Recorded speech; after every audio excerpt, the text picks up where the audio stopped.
कांग्रेस नेता प्रियंका गांधी वाड्रा के पति रॉबर्ट वाड्रा ऋषिकेश त्रिवेणी घाट पर गंगा आरती में शामिल हुए। उन्होंने कहा कि पूरे देश की पुकार है कि वो सक्रिय राजनीति में आए। शुक्रवार को रॉबर्ट वाड्रा ऋषिकेश पहुंचे। यह त्रिवेणी घाट पर गंगा आरती में शामिल हुए। आरती के बाद पत्रकारों से बातचीत करते हुए वाड्रा ने कहा कि ऋषिकेश पहुंचकर मां गंगा का आशीर्वाद प्राप्त होने से आध्यात्मिक शांति का अनुभव हुआ है। वाड्रा ने कहा कि धर्म के नाम पर जो राजनीति कर रहे हैं वह गलत है। धर्म और राजनीति को अलग अलग रख जाना चाहिए। कहा कि भारतीय जनता पार्टी शासनकाल में आम नागरिकों के असल मुद्दों पर बात नहीं की जाती है। लोगों में डर फैलाना भारतीय जनता पार्टी की सरकार चलाने का तरीका है। कहा कि भारतीय जनता पार्टी चुनाव के दौरान वादे करती है और फिर कोई कार्य नहीं करती। रॉबर्ट वाड्रा ने कहा कि पहले चरण का चुनाव कांग्रेस के पक्ष में गया है। अमेठी से चुनाव लड़ने के सवाल पर रॉबर्ट वाड्रा ने कहा कि पूरे देश की पुकार है कि मैं सक्रिय राजनीति में आऊं। मैं देश के लोगों के लिए हमेशा निकलता हूं, लोगों के बीच में रहता हूं, समाज के लिए कार्य करता हूं। कहा कि 1999 से अमेठी में प्रचार किया और 2004 में भारी बहुमत से सोनिया गांधी को विजयी बनाया है। इस दौरान राजपाल सिंह खरोला, जयेंद्र अमोला, मोहित उनियाल आदि कार्यकर्ता मौजूद रहे। राज्य में बढ़ते समय के साथ आपराधिक घटनाएं भी बढ़ते जा रही है। ताजा मामला राजधानी देहरादून के सहस्त्रधारा में स्थित सिद्धार्थ लॉ कॉलेज का है, जहां 2 युवकों पर एक छात्रा के साथ छेड़छाड़ करने एवं उसके भाई व दोस्त पर जानलेवा हमला करने का आरोप है।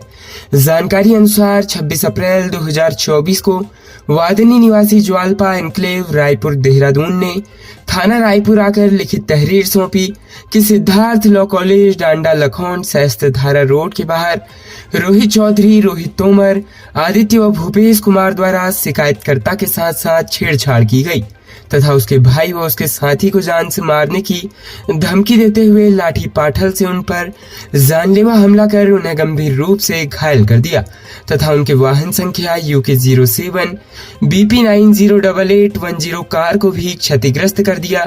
शिकायतकर्ता के प्रार्थना पत्र के आधार पर थाना रायपुर पर तत्काल मुकदमा संख्या 179/2024 धारा 307, 354D, 506, 427 भारतीय दंड विधान बनाम अंकित चौधरी पंजीकृत किया गया। मामले की गंभीरता को देखते हुए SSP देहरादून के निर्देशों पर थानाध्यक्ष रायपुर द्वारा चौकी प्रभारी मयूर विहार के नेतृत्व में अभियुक्त गणों की गिरफ्तारी हेतु पुलिस टीम गठित करी गई। पुलिस टीम द्वारा त्वरित कार्रवाई करते हुए घटना में शामिल 2 अभियुक्त गणों को घटना में प्रयुक्त 2 रोड के पास से गिरफ्तार किया गया। प्रदेश में जंगलों की आग विकराल रूप धारण कर रही है। आलम यह है कि अब जंगल की आग से गांवों को भी खतरा हो रहा है। आग तेजी से फैल रही है। गढ़वाल से लेकर कुमाऊं तक लगातार जंगलों में आग वन संपदा को तबाह कर रही है। इससे जहां सरकार पर सवाल खड़े हो रहे हैं, वहीं वन विभाग की तैयारियों और दावों की पोल खुल गई है।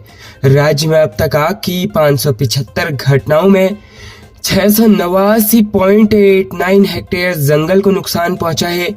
मुख्यमंत्री पुष्कर धामी ने कहा कि राज्य में इस समय 4 धाम यात्रा की तैयारी के साथ ही जंगल की आग को रोकना महत्वपूर्ण विषय है। आग की रोकथाम के लिए वन विभाग के अलावा अन्य विभाग भी अलर्ट मोड पर रहे।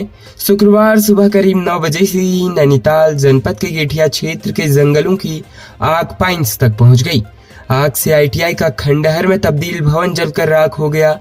हालात बेकाबू हुए तो आर्मी कैंट के जवानों को मोर्चा संभालना पड़ा। जवानों ने पाइंस क्षेत्र में आग को बुझा लिया और आसपास के क्षेत्र में नियंत्रण का प्रयास जारी है। लड़िया कांटा क्षेत्र में वायुसेना स्टेशन है। वायुसेना के जवान भी क्षेत्र में आग बुझाने में जुटे रहे। साथ ही स्थिति की गंभीरता को देखते हुए हेलीकॉप्टर भी उतार दिया गया है। कुमाऊं आयुक्त दीपक रावत ने बताया कि वायुसेना के इलाहाबाद कमान के अधिकारियों से उनकी वार्ता हुई। इसके बाद उन्होंने मुख्य सचिव राधा रतूड़ी व उड्डयन सचिव सचिन कुर्बे से संपर्क किया। जिलाधिकारी वंदना ने पालिका के अधिशासी अधिकारी राहुल आनंद को हेलीकॉप्टर को झीलों से पानी की अनुमति से संबंधित औपचारिकताएं पूरी करने के निर्देश दिए। मलिताल बोट स्टैंड से पानी भरने की सूचना पर झील में नौकायन भी बंद करवा दिया गया। यद्यपि हेलीकॉप्टर यहां झील के ऊपर मंडराने के बाद भीमताल की ओर चला गया। भीमताल व नौकुचिया ताल झील के ऊपर भी हेलीकॉप्टर ने ट्रायल किया।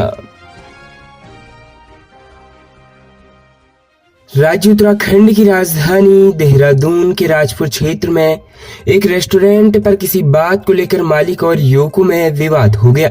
इसी बीच युवक का तमंचा रेस्टोरेंट के बाहर गिर गया। सूचना पर पहुंची पुलिस ने मामले में जांच कर मौके से तमंचा और कारतूस बरामद किया है। आपको बता दें, राजपुर थाने में रेस्टोरेंट के मालिक रोहित गुप्ता ने आरोपी मेरठ निवासी गौरव के विरुद्ध मुकदमा दर्ज कराया है। आरोप है कि गौरव ने अपने साथियों के साथ रेस्टोरेंट पर आकर उसके और कर्मचारियों के साथ गाली गलौज करते हुए मारपीट करी। आरोपी मारपीट के बाद रेस्टोरेंट से भागा तो उसका तमंचा और कारतूस गिर गया। सूचना पर पहुंची पुलिस ने मामले में जांच कर मौके से तमंचा और कारतूस बरामद किया।